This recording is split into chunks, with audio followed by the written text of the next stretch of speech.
오늘의 이야기. 왕의 목숨을 구하고 목이 달아난 남자, 손돌의 저주인가 축복인가? 일부 의심함기 왕의 공포가 부른 비극. 아이고 추워라. 여러분, 겨울 초입에 유난히 뼈가 시리게 찬바람이 불 때가 있죠.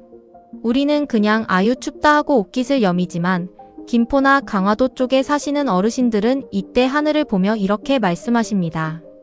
어이구, 올해도 손돌이 영감이 오셨구만. 도대체 이 손돌이가 누구길래 800년이 지난 지금까지 바람까지 몰고 올까요? 오늘은 제가 억울해서 죽고 죽어서도 왕을 살린 기가 막힌 뱃사공 손돌 이야기를 해드리겠습니다. 이거 듣고 나면 나중에 손주들 데리고 강화도 갈 때 어깨에 힘 딱 주고 설명해 주실 수 있습니다. 자, 타임머신 타고 고려시대로 가봅시다. 때는 바야흐로 서기 1232년 고려 왕조 때입니다. 여기서 잠깐, 고종이라고 하니까 커피 좋아하시던 조선시대 고종 황제 하시는 분들 계시죠? 아닙니다. 이분은 고려의 23대 왕 고종입니다. 무려 46년이나 왕위에 있었지만 사실 힘이 별로 없었어요. 당시는 최씨 무신정권 시대라 칼든 장군들이 정치를 좌지우지하던 살벌한 때였거든요. 게다가 엎친 데 덮친 격으로 저 북쪽에서 세계 최강의 전투민족 몽골군이 쳐들어왔습니다. 칭기즈칸의 후예들 아시죠? 말 타고 달리면서 활을 쏘는데 백발백중입니다. 파죽지세로 밀고 내려오니 나라가 난리가 났습니다. 수도였던 개경지금의 개성 사람들은 공포에 떨고 있었죠. 왕이 어떻게 해야 합니까? 일단 살아야 훗날을 도모하죠. 그래서 개경을 버리고 천혜의 요새 강화도로 피란을 떠나기로 결심합니다. 근데 여러분, 왜 하필 강화도였을까요? 섬이라서? 에이, 그것만은 아니죠. 바로 육지와 강화도 사이를 흐르는 바닷물 여마 때문입니다. 이름은 강 같지만 사실은 소금물 바다입니다. 폭은 좁은데 물살이 뱀처럼 휘감아 돌고 썰물 때 물이 빠지면 거대한 갯벌이 나와서 몽골군의 자랑인 기병말이 꼼짝을 못하는 곳이죠. 그야말로 자연이 만든 성벽입니다. 하지만 몽골군도 못 건너는 이 물길을 피란 가는 왕은 건너야 합니다. 이때 왕이 탄 배의 키를 잡은 사람이 바로 이 구역 김포 덕포진의 전설적인 베테랑 뱃사공 손돌입니다. 평생 노를 저어 밥 벌어먹은 사람이라 물속 바위 위치까지 훤히 꿰뚫고 있는 사람이죠. 드디어 배가 떴습니다. 칠흑 같은 어둠 속 비바람은 몰아치고. 근데 이 손돌 양반이 눈치도 없이 배를 자꾸 험한 물살 쪽으로 몹니다. 배가 우지끈하며 기우뚱기우뚱하니까 왕은 불안에 미치겠는데 손돌은 태연하게 전하, 이쪽이 안전합니다. 이러는 거예요. 사실 손돌은 물살이 세야 배가 암초에 안 걸리고 빨리 빠져나간다는 걸 알았던 건데 배를 처음 타보는 왕이 그걸 알 리가 있나요? 자, 여기서 여러분이 왕이라면 어떤 생각이 드시겠어요? 가뜩이나 무신들 눈치 보느라 의심이 많아진 왕입니다. 아니, 저 놈이 나를 물귀신 만들려고 작정을 했나? 혹시 저 놈 몽골 놈한테 돈 받고 나를 죽이러 온 자객 아니야? 그 사람이 공포에 질리면 의심이 싹트기 마련이죠. 왕의 눈에는 충직한 뱃사공이 저승사자로 보이기 시작합니다. 결국 왕이 소리칩니다. 여봐라. 저 놈이 나를 험지로 몰아 죽이려 한다. 당장 저 놈을 끌어내려 목을 쳐라. 아이고 세상에. 지금 칠흑 같은 바다 위입니다. 물길 제일 잘 아는 베테랑을 죽이면 누가 배를 몹니까? 신하들도 말리고 싶었겠지만 왕은 이미 이성을 잃었어요. 칼라니가 시퍼런 칼을 뽑아 들고 손돌에게 다가갑니다.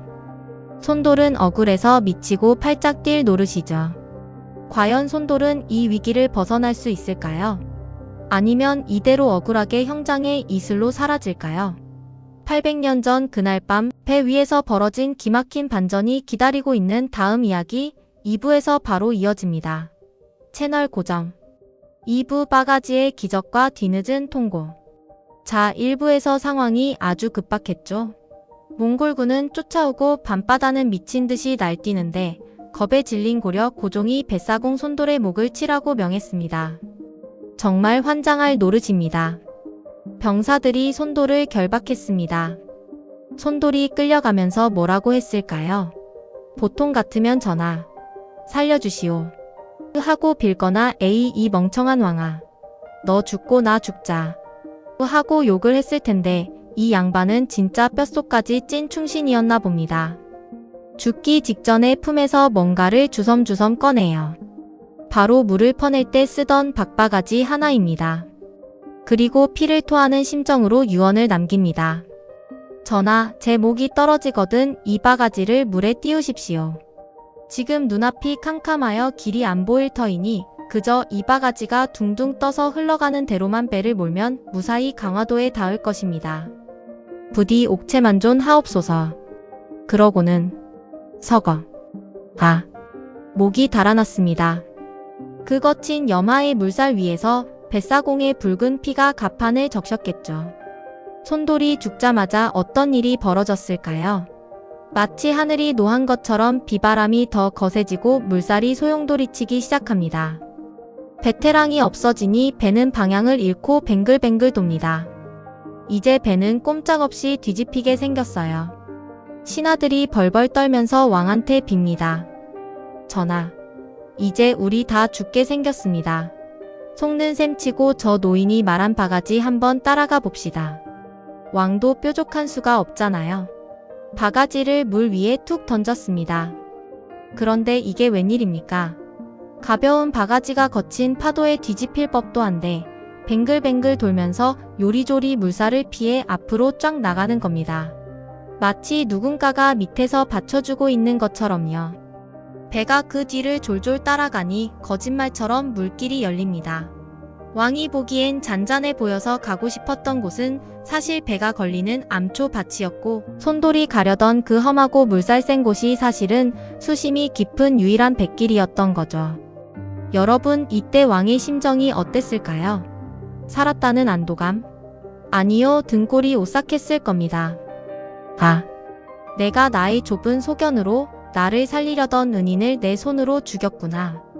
무사히 강화도 광성보 나루터에 도착한 왕은 다리에 힘이 풀려 주저앉았습니다.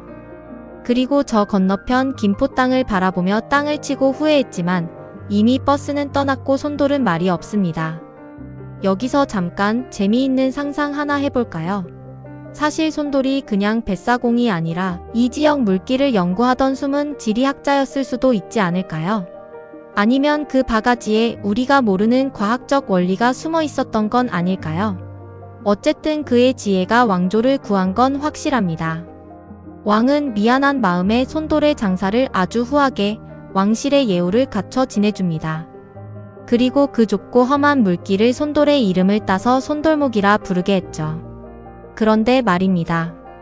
기이한 일은 여기서 끝이 아닙니다.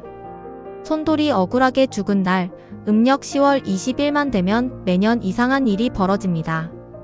갑자기 멀쩡하던 하늘이 어두워지고 귀신 곡소리 같은 바람이 불어요. 사람들은 이걸 손돌바람이라 부르며 두려워했습니다. 과연 이 바람은 억울하게 죽은 손돌의 원한 일까요? 아니면 아직도 나라를 걱정하는 충심일까요? 다음 3부에서는 우리가 직접 가볼 수 있는 그 현장 이야기, 그리고 손돌이 우리에게 남긴 진짜 메시지를 찾아 떠나봅니다. 절대 놓치지 마세요.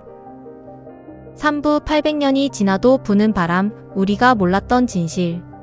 자, 이제 다시 현대로 돌아와 봅시다. 여러분, 주말에 가족들이랑 강화도나 김포 쪽으로 드라이브 많이 가시죠?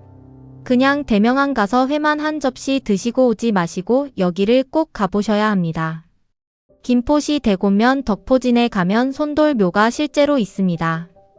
강화도 광성보가 바로 맞은편에 보이는 명당 자리죠.